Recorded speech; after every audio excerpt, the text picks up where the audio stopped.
नमस्कार दोस्तों, कैसे हैं आप लोग। बिहार स्वास्थ्य विभाग में तो लगभग सभी बहालियां आ ही चुकी है। कुछ बहालियां बाकी है जो कि बहुत ही जल्द आपके सामने होगी।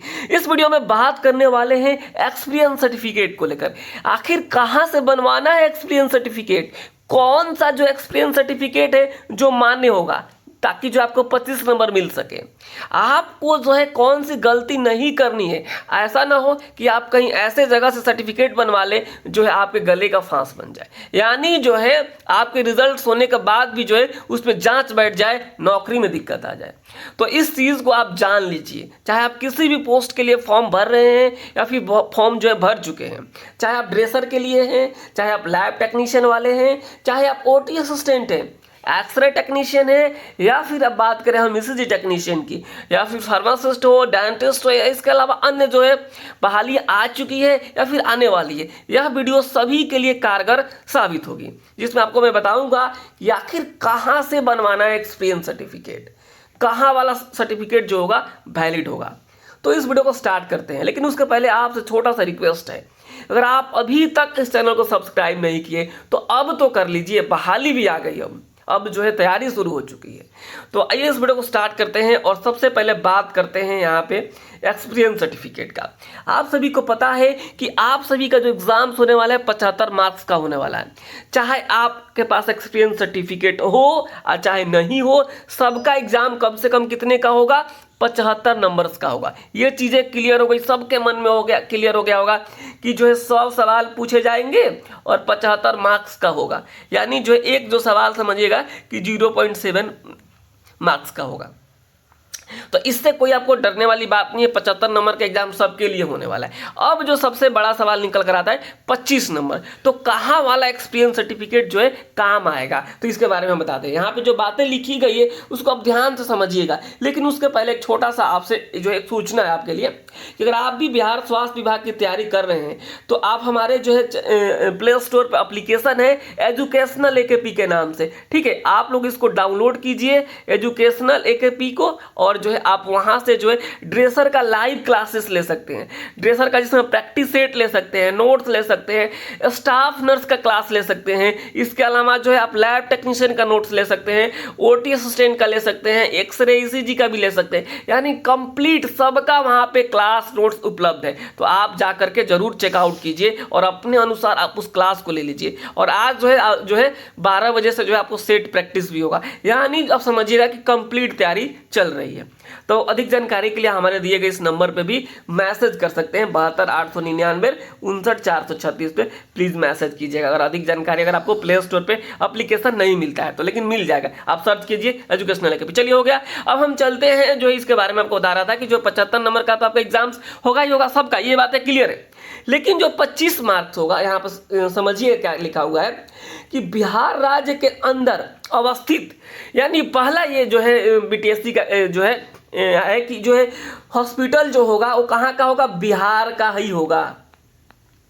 ऐसा नहीं आप चेन्नई में गए हैं और चेन्नई के सरकारी हॉस्पिटल में काम करते हैं, प्राइवेट हॉस्पिटल में काम करते हैं, आप वहां से सर्टिफिकेट बनवा लिए, काम करेगा नहीं करेगा।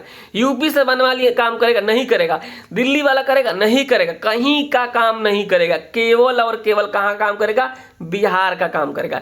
यानी जो है बिहार राज्य के अंदर, यानी बिहार राज्य के अंदर अवस्थित राज्य के सरकारी अस्पताल, यानी देखिए समझिएगा आप लोग, सबके लिए है, कॉमन किसी के लिए नहीं बता रहा हूँ, सबके लिए बता रहा हूँ। राज्य के सरकारी अस्पताल या संस्थान, यानी सरकारी हॉस्पिटल या फिर सरकारी इंस्टीट्यूट, ये दो चीज़ें हो गई। यानी आप अगर यहाँ से बनवाते हैं तो आपका जो है वैलिड होगा, लेकिन इसके साथ और भी चीज़ें जुड़ी हुई। तथा गैर निजी, गैर निजी मतलब क्या होता है, निजी मतलब होता है क्या, मतलब कि निजी मतलब हो गया मतलब प्राइवेट, निजी मतलब क्या हो गया प्राइवेट, और गैर निजी मतलब क्या हो गया सरकारी। इस चीज को आपको ध्यान रखना। कई लोग कहते हैं कि जो है सर निजी निजी कह रहा है तो इसका मतलब हो गया कि प्राइवेट, लेकिन नहीं, प्राइवेट नहीं, यहाँ पे क्या कह रहा है गैर निजी। ना समझते क्या, निजी ये जो है सरकारी को ही क्या बोला जाता है, गैर निजी बोला जाता है, ठीक है। गैर निजी हॉस्पिटल है, यानी ये किसी का अपना नहीं है, किसी खुद का नहीं है। तो गैर निजी हो गया। केंद्र सरकार पंचायती राज या फिर नगर निकायों के नियंत्रणाधीन हॉस्पिटल हो तो आपको वहां से जो एक्सपीरियंस सर्टिफिकेट लेना है, और आप वहां पे संविदा पे काम कर रहे हो एज अ ड्रेसर, तभी जो है आपका सर्टिफिकेट वैलिड होगा। अगर आप जो है एज अ ड्रेसर काम नहीं कर रहे हैं, आप काम कर रहे हैं एज जो है यहाँ पे एम्बुलेंस सेवा में काम कर रहे हैं, किसी और सेवा में काम कर रहे हैं, तो जो है आपका सर्टिफिकेट वैलिड नहीं होने वाला है। ये चीज़ें आप समझ गए कि केवल और केवल सरकारी हॉस्पिटल का वैलिड होगा, वो भी बिहार का होगा, वो भी आप काम कर रहे होंगे बिहार सरकार के अंतर्गत संविदा पे, तभी वैलिड होगा। ऐसा नहीं है कि आप गए और जान पहचान है कहीं से सर्टिफिकेट बनवा लिए तो सारा का सारा फर्जी है, और इस तरीके से अगर आप काम करते हैं और पकड़े जाते हैं तो आपके लिए जो है भविष्य में बहुत जो है मतलब दिक्कतों का सामना करना पड़ेगा। तो आप इस तरीके की गलती ना करें। मैं देख रहा हूँ कई लोग जो है सर्टिफिकेट कह रहे हैं कि बनवाना है, हमें बनवाने से नहीं होगा, वो सब फर्जी है।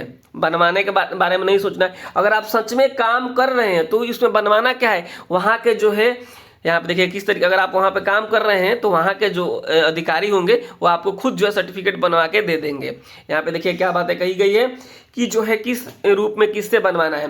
अगर जिला का हॉस्पिटल, यहाँ पे जिले के सिविल सर्जन से, अगर चिकित्सा यानी महाविद्यालय की स्थिति में प्राचार्य से, चिकित्सा महाविद्यालय अस्पताल की स्थिति में जो अधीक्षक से, अति विशिष्ट अस्पताल है तो वहाँ पे जो है निदेशक से, इस तरीके से लोगों से जो है साइन करवाना है, यानी सिविल सर्जन। ठीक है, पहला जो साइन होगा सिविल सर्जन का होगा। अगर जो है अगर हॉस्पिटल जो है जिला का कोई हॉस्पिटल सिविल सर्जन, अगर जो महाविद्यालय है तो वहाँ पे होगा प्राचार्य से। ठीक है, ये चीज़ें यहाँ पे दे दी गई है। अगर जो है वहाँ पे महाविद्यालय और हॉस्पिटल दोनों है तो वहाँ पे होगा अधीक्षक से, अधीक्षक से। ठीक है, तो ये चीज़ें हैं। और इसके अलावा जो अति विशिष्ट हॉस्पिटल है तो कहाँ से होगा, वहाँ पे होगा निदेशक से।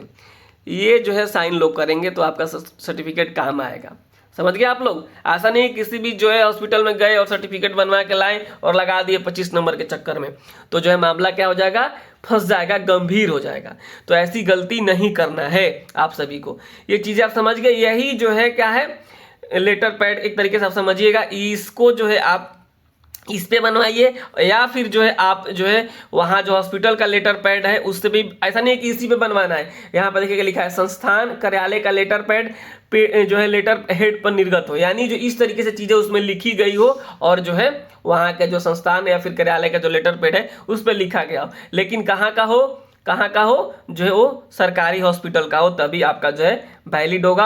और आप जो है वहाँ पे एज अ ड्रेसर काम कर रहे होंगे संविदा पे, तो किसी अन्य पोस्ट पे काम कर रहे हैं तो जो है वैलिड नहीं होगा। इस चीज़ को आप लोग समझ जाइए, नहीं तो दिक्कत हो सकती है। किसी भी प्राइवेट हॉस्पिटल का काम नहीं होने वाला है, चाहे कितना भी बड़ा प्राइवेट हॉस्पिटल हो, उसका एक्सपीरियंस सर्टिफिकेट काम नहीं आएगा।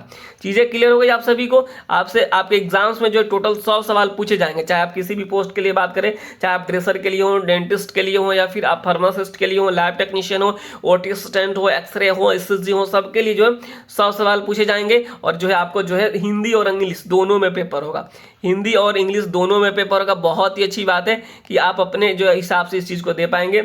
और 2 घंटे का समय मिलेगा। मैं तो आपको बता रहा हूँ समय बहुत ही है, 120 मिनट है में जो है 100 क्वेश्चन करना है, समय बहुत ही है, क्योंकि इसमें मैथ रीजनिंग बनाना नहीं है। तो आपको जो एक्सपीरियंस को लेकर जो आपके मन में डाउट था कि हम बड़े से बड़े हॉस्पिटल से बनवा के लाएंगे तो हमारा जो है 25 नंबर मिल जाएगा, तो नहीं करना। 25 नंबर के लालच में जो है आप हो सकता है कि 75 नंबर में अच्छा परफॉर्मेंस करें और मामला फंस जाए। तो आपको ऐसी गलती नहीं करना है। एक्सपीरियंस सर्टिफिकेट उन्हीं का काम आएगा जो बिहार सरकार के अंतर्गत जो हॉस्पिटल है उसमें वे काम कर रहे हैं as a dresser, as a किसी और थर्ड पार्टी कंपनी से हैं तो जो है जो एक्सपीरियंस सर्टिफिकेट काम नहीं आएगा। तो संभवतः इस चीज़ को आप लोग सब समझ गए होंगे कि जो मैंने बात बताने की कोशिश करी थी आप लोगों को कि जो है कहाँ कहाँ से जो है निर्गत होना चाहिए और जो है किसका किसका साइन होना चाहिए, तभी जो है वो सर्टिफिकेट मान्य होगा। और ये जो अपलोड यानी फॉर्म भरते समय ही बता देना, ऐसा नहीं है कि जो है आप ज्वाइनिंग के समय जाकर कहेंगे कि नहीं नहीं हमारे पास भी तो एक्सपीरियंस सर्टिफिकेट है, तो वैसी चीज़ें आपको नहीं करना है। अगर आपके पास 1 साल का एक्सपीरियंस सर्टिफिकेट बनता है तो आपको 5 नंबर मिलेगा, अगर आप 2 साल का बनता है तो आपको 10 नंबर मिलेगा, 3 साल का है तो 15 नंबर, 4 साल का है तो 20 नंबर, और मैक्सिमम 5 साल का जो है 25 नंबर आपको दिए जाएंगे। लेकिन मैं तो कहता हूँ जो लोग काम नहीं करते हैं, फ्रेशर हैं, वे इसके बारे में सोचे नहीं। इस पे अच्छा तैयारी करें, मान लीजिए, और बहुत ही अच्छा कर पाएंगे। बहुत ज़्यादा लोग नहीं मिलेंगे आपको एक्सपीरियंस वाले, कुछ ऐसे पोस्ट है जिसमें एक भी एक्सपीरियंस वाले लोग नहीं रहेंगे। तो जो है आपको बिल्कुल सोचने वाली बात नहीं है, बिल्कुल आराम से जो है तैयारी कीजिए और जो है हमारे एप्लीकेशन को डाउनलोड करके आगे बढ़िए। फिलहाल इस वीडियो में इतना ही। इसके बाद हम जो है बात करने वाले हैं अगली वीडियो में, जिसमें हम बात करेंगे कि किस तरीके से जो है कौन कौन से डॉक्यूमेंट्स अपलोड हो रहे हैं। वो भी धीरे धीरे वीडियो सारे अपलोड हो जाएंगे। तो जो है इस वीडियो में इतना ही। नमस्कार, धन्यवाद।